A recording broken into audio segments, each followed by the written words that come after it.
Hey everyone. सो यार, अब जो हमारी मुलाकात है उसमें हम 3 डायमेंशनल ज्योमेट्री में एक छोटा सा टॉपिक और चेक करने वाले हैं। चेक क्या करना है कि दो गिवन लाइंस जो हैं वो कोप्लेनर हैं या नहीं है। मतलब जो दो गिवन लाइंस हैं वो सेम प्लेन में लाई कर रही हैं या नहीं लाई कर रही हैं।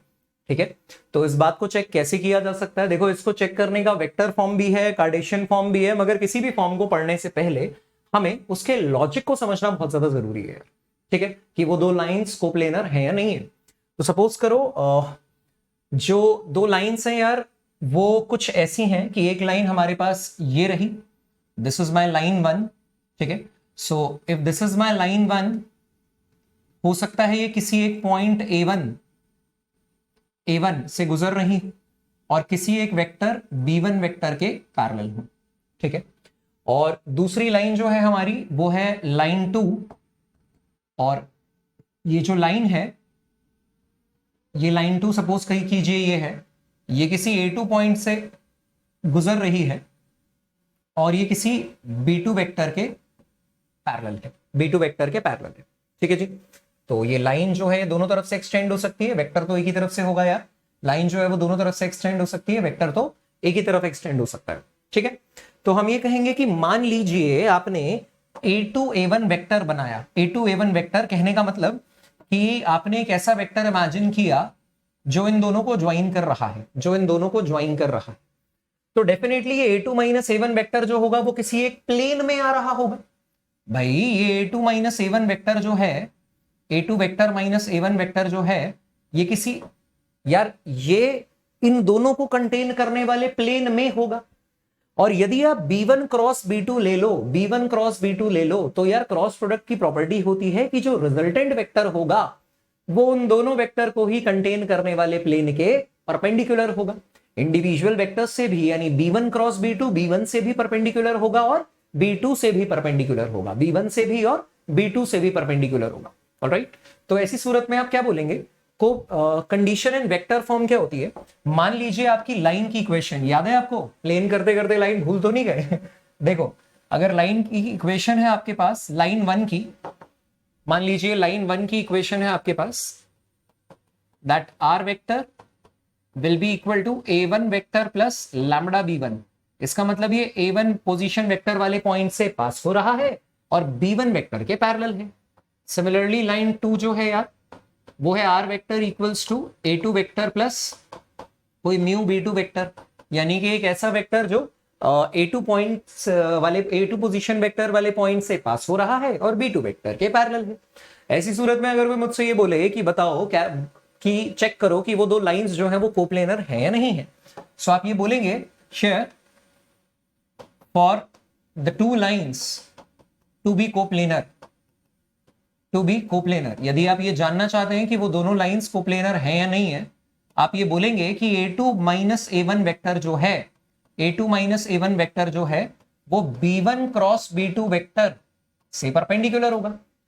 B1 क्रॉस B2 से एक नया वेक्टर आएगा जो B1 वेक्टर और B2 वेक्टर के परपेंडिकुलर हो। और अगर दोनों लाइंस कोप्लेनर हैं तो A2 माइनस A1 जो भी वेक्टर है वो भी उसी प्लेन में है जिस प्लेन में B1 वेक्टर और B2 वेक्टर है। A2 माइनस A1 भी उसी प्लेन में है जिस प्लेन में B2 वेक्टर और B1 वेक्टर है। तो उनके क्रॉस प्रोडक्ट से अगर एक ऐसा वेक्टर होगा जो उनसे परपेंडिकुलर होगा तो यार वो A2 माइनस A1 से भी तो परपेंडिकुलर होगा। और अगर A2 माइनस A1 से परपेंडिकुलर होगा तो डॉट प्रोडक्ट लेने पे 0 दे देगा, because sir for two perpendicular vectors dot product is always 0। तो वो डॉट प्रोडक्ट लेने पे 0 दे देगा यार। ठीक है, सो ये क्या आई है आपके पास? ये कंडीशन आ गई है बॉस, ये कंडीशन आ गई है कोप्लेनैरिटी की, कंडीशन आ गई है कोप्लेनैरिटी की। ठीक है, अब इसी को अगर आपको कार्टेशियन फॉर्म में लिखना हो तो आप क्या बोलेंगे? देखिए, आप बोलेंगे कि ऐसा है सर, लाइन 1 जो है उसकी इक्वेशन लिखी जा सकती है x minus x1 by A1, y minus y1 by B1, z minus z1, NCERT की भाषा में यार C1, जहां पे A1 B1 C1 उस वेक्टर के डायरेक्शन रेशोज हैं जिस वेक्टर के पैरेलल अपनी लाइन है, और x1 y1 z1 उस पॉइंट के कोऑर्डिनेट हैं जिस पॉइंट से अपनी लाइन गुजरती है। सिमिलरली लाइन 2 जो है यार वो लिखी जाएगी x minus x2 by A2, y minus y2 by B2, and इसे लिखेंगे आप z minus Z2 bye C2। इसका मतलब यार x2 y2 z2 उस पॉइंट के कोऑर्डिनेट हैं जिससे मेरी दूसरी लाइन गुजरती है, और a2 b2 c2 उस वेक्टर के डायरेक्शन रेशियोज हैं जिसके पैरेलल मेरी दूसरी लाइन है। अब आप यहां बोलेंगे here for two lines to be coplanar, for two lines to be coplanar. देखो यार ये बात तो सत्य है कि आपका फंडा, वेक्टर वाला फंडा ऊपर वाला लगेगा, यानी जब भी आपको scalar product, scalar triple product है ये एक तरीके का, देखिए एक वेक्टर का डॉट प्रोडक्ट ले रहे हैं दो वेक्टर के क्रॉस के बाद, तो अगर मैं स्केलर ट्रिपल प्रोडक्ट की बात करूं तो वो डिटर्मिनेंट लेके आता है यार। डिटर्मिनेंट लेके, मैंने आपको हमारी पिछली मुलाकातों में ये बात सिखाई भी हुई है। तो पहला वाला रो जो होगा, पहले वाली जो रो होगी यार, वो a2 माइनस a1 यानी कोऑर्डिनेट्स के सब्ट्रैक्शन से मिलेगी। इसका मतलब वो मिलेगी x2 minus x1, y2 minus y1 और z2 माइनस z1 से। मुझको लगता है आपको बात समझ में आई होगी। पहली रो होगी x2 minus x1, y2 minus y1 और z2 माइनस z1। दूसरी रो होगी दूसरे वाले वेक्टर के कंपोनेंट्स a1 b1 c1। देखिए दूसरे वाले वेक्टर के यानी कि b1 वेक्टर के डायरेक्शन रेशियोज, और तीसरे होंगे b2 वेक्टर के डायरेक्शन रेशियोज। तो ये होगा a2 b2 और c2, a2 b2 और c2। तो देखिए जब आप इसको सिंप्लीफाई करेंगे, जो डिटर्मिनेंट आप लेंगे, यदि वो डिटर्मिनेंट 0 आ रहा है, ऐसी सूरत में आप ये बोलेंगे यार ये कोप्लेनारिटी की कंडीशन है। जो दो गिवन लाइंस आपको दी हुई हैं वो दोनों ही कोप्लेनर है। मुझको लगता है लॉजिक समझ में आ गया होगा, और लॉजिक के इंटरप्रिटेशन से फॉर्मूला भी डिड्यूस हो गया होगा। चलिए डिस्कशन को आगे बढ़ाते हैं यार। Show that the lines this line and this line are coplanar. आपसे कहा गया है कि ये बताइए कि ये दोनों लाइंस कोप्लेनर हैं। तो देखिए कार्टेशियन फॉर्मेट में दिए गए हैं, तो पहले तो मैं क्या करूंगा, इसे स्टैंडर्ड इक्वेशन में कन्वर्ट कर लूंगा कि मेरी लाइन 1 की स्टैंडर्ड इक्वेशन क्या है और मेरी लाइन 2 की स्टैंडर्ड इक्वेशन क्या है। जरा गौर से देखिएगा यार, पहले भी हमने आपको 3D के फेज 1 में ये चीज कई बार सिखाई थी। लाइन 1 की स्टैंडर्ड इक्वेशन है x minus minus 3 by minus 3, that will be equal to y minus 1 by 1, that is equal to z minus 5 by 5। इस -3 1 1 5 5 से यार घबराना मत, ये कोई पैटर्न नहीं होता, ये इत्तेफाक कंफ्यूज करने के लिए दिया गया है। मतलब आपको ये ध्यान रखना है कि -3 1 और 5 जो है वो उस पॉइंट के कोऑर्डिनेट हैं जिससे मेरी लाइन 1 गुजर रही है, और -3 1 और 5 ये नीचे वाले जो हैं ये उस वेक्टर के डायरेक्शन रेशियोज हैं जिस वेक्टर के मेरी लाइन 1 पैरेलल है। सिमिलरली दूसरे में देखिए x minus minus 1 by -1, y minus 2 by 2, that is equal to z minus 5 by 5। इसके साथ भी वही खेल है यार, ठीक है। So here in order to show कि ये दोनों लाइन को प्लेनर है, मुझे डिटर्मिनेंट 0 प्रूव करना होगा। तो देखिए अगर मैं डिटर्मिनेंट लूं, पहली रो जो होगी यार वो x2 माइनस x1 करके आएगी, x2 माइनस x1, ठीक है ना। तो ये x2 माइनस x1 क्या है, ये है -1 माइनस माइनस 3, -1 माइनस 3, तो -1 प्लस 3 हो जाएगा यार, वो 2 निकल कर आएगा। दूसरा क्या है 2 minus 1 y2 minus y1, 2 minus 1 यानी कि वो 1 आ जाएगा। तीसरा क्या है z2 माइनस z1 यानी कि 5 माइनस 5 यानी कि वो 0 आ जाएगा। इसी तरीके से दूसरी वाली जो रो होगी वो पहले वाले वेक्टर के डायरेक्शन रेशियोज यानी -3 1 5 होंगे। तीसरी वाली जो रो होगी वो दूसरे वाले वेक्टर के डायरेक्शन रेशियो स्टैंडर्ड फॉर्मेट में -1 2 5 होंगे। ऑलराइट, और ये डिटर्मिनेंट चाहिए यार आपको। तो आपको याद है डिटर्मिनेंट निकालते कैसे थे? सबसे पहले लिखते थे आप 2, देखो मैं आपको लाइन याद दिला दूं, 2 मतलब एक लाइन आप रो को ढकने के लिए लिखते थे और एक लाइन आप कॉलम को ढकने के लिए लिखते थे, ठीक है ना। तो जब आप यहां पे 2 लिखेंगे तो आप 2 वाली रो और 2 वाले कॉलम को ढक लेंगे, 2 वाली रो, 2 वाले कॉलम और 2 वाली रो को आप ढक लेंगे। ऑलराइट, और आपको क्या मिलेगा 1 इंटू 5 माइनस 5 इंटू 2, सो 1 इंटू 5 माइनस 5 इंटू 2। फिर आप साइन चेंज कर देते हैं और साइन चेंज करके आप अगला वाला लिखेंगे। देखिए साइन चेंज करके आप 1 लिखेंगे और 1 वाली रो और 1 वाले कॉलम को ढक लेंगे, यानी कि माइनस आप 1 लिखेंगे, 1 वाली रो और 1 वाले कॉलम को आपने ढक लिया, तो ये आएगा -3 इंटू 5। डिटर्मिनेंट निकालना जानते हैं ना यार, -1 into -3 into 5 minus -1 into 5। Alright, फिर आप क्या करेंगे, फिर आप फिर से साइन चेंज करेंगे +0 और फिर 0 वाली रो और 0 वाले कॉलम को ढक लेंगे। जीरो वाली रो और जीरो वाले कॉलम को ढक लेंगे, हालांकि जीरो इंटू एनीथिंग जीरो ही होता है, फिर भी आपको एग्जाम में तो एक्सप्रेस करना ही है यार। -3 into two minus -1 into 1, -3 into two minus -1 into 1, तो एनीवेज ये टर्म तो जीरो हो गई। तो देखिए आपने क्या लिखा, आपने लिखा 2 और ये निकल कर आ गया 5 इंटू 1 5, -5 इंटू 2 10, सिमिलरली माइनस ये आ गया -5 into -3 into 5 -15, minus minus plus 5, तो देखिए क्या आया 2 इंटू -5 -10, सो ये निकल कर आ गया 2 into -5 -10 plus 10 which is basically equal to 0, hence proved, hence shown. तो आप क्या लिखोगे, आप ये बोलेंगे कि यदि दो लाइंस को प्लेनर हैं तो कार्टेशियन इक्वेशन अगर उन दोनों लाइन की गिवन हो तो ये जो गिवन डिटर्मिनेंट होता है इसकी वैल्यू निकालने पे यदि ये जीरो आए तो डेफिनेटली वो दो लाइंस जो होंगी यार वो कोप्लेनर होंगी। तो या तो आपको एग्जामिनर बोर्ड एग्जाम में बोलेगा कि शो करके बताओ कि कोप्लेनर है, या फिर एग्जामिनर आपको बोलेगा यार चेक करो वेदर दे आर कोप्लेनर और नॉट। या तो आप बताइए कि शो करके कि कोप्लेनर है, या फिर आप बोलिए कि चेक करो कि कोप्लेनर है कि नहीं है ना। तो देखो, तो मैंने आपको बताया था कि डिटर्मिनेंट लेके जीरो निकल कर आ जाएगा। ऑलराइट, आई थिंक बात समझ में आ गई होगी। चलिए एक और सवाल देखते हैं। शो दैट द लाइंस, फिर से आपको शो करना है और बताना है कि कोप्लेनर है कि नहीं है। तो देखो मैं क्या बोलूंगा, सबसे पहले मैं स्टैंडर्ड इक्वेशन लिखूंगा यार, लाइन की स्टैंडर्ड इक्वेशंस, ध्यान से समझिएगा। ये अच्छा क्वेश्चन है यार, ये अच्छा क्वेश्चन है बोर्ड एग्जाम के लिए, वेरी इंपॉर्टेंट, वेरी इंपॉर्टेंट। ठीक है, बहुत अच्छा क्वेश्चन है, जरा ध्यान से देखिएगा। पहली बात आप बोलेंगे कि स्टैंडर्ड इक्वेशन क्या होती है। स्टैंडर्ड इक्वेशन होती है x minus x1 by a equals to y minus y1। जो बच्चे भूल रहे हैं, जिन्होंने मेरा पहला लेक्चर नहीं देखा, स्टैंडर्ड फॉर्मेट देखो क्या होता है।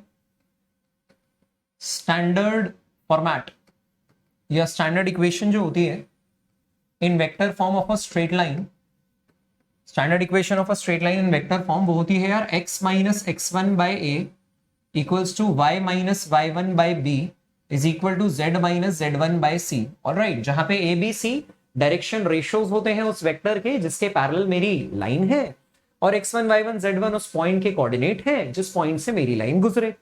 तो देखिए कैसे निकाल सकते हो यार आप बोलोगे सबसे पहले लाइन वन की स्टैंडर्ड इक्वेशन देखिए मैं इसे कैसे लिखूंगा। मैं लिखूंगा x minus, this can be written as a minus d and in the denominator it is alpha minus del.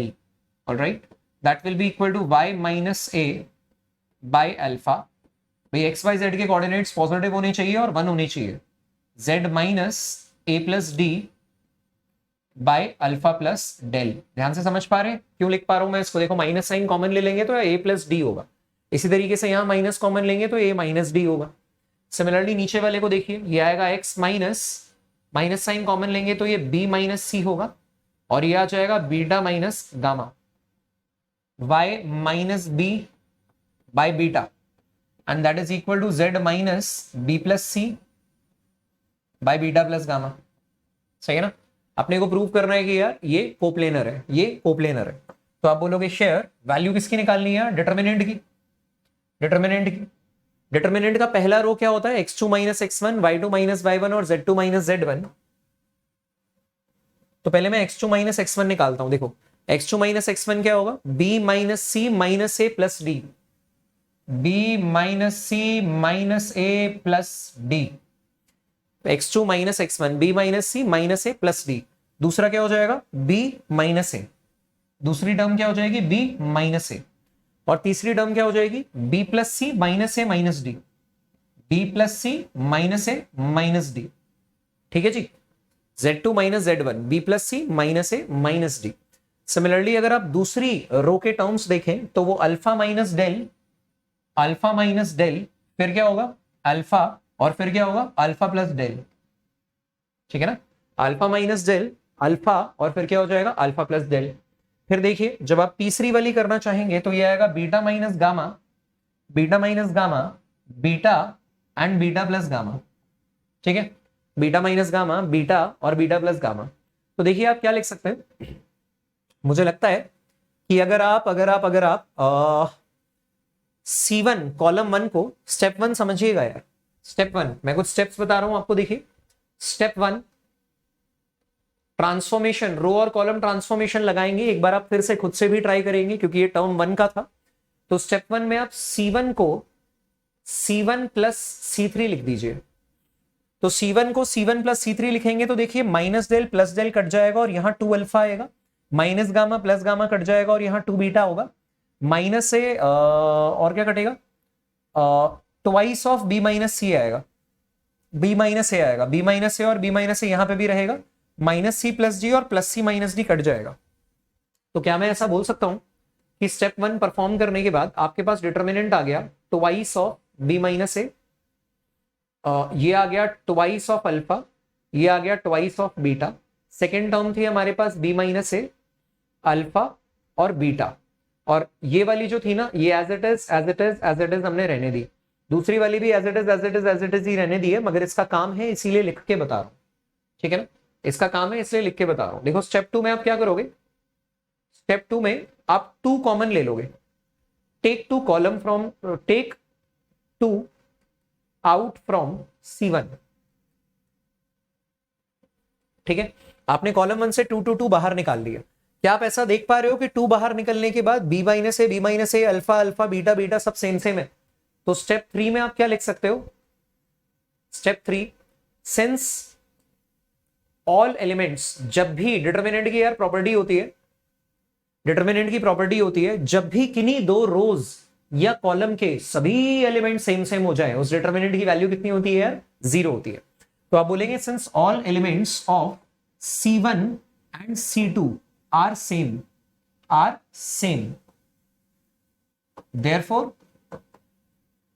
therefore value of determinant कितना आएगा, वैल्यू ऑफ डिटर्मिनेंट इज 0।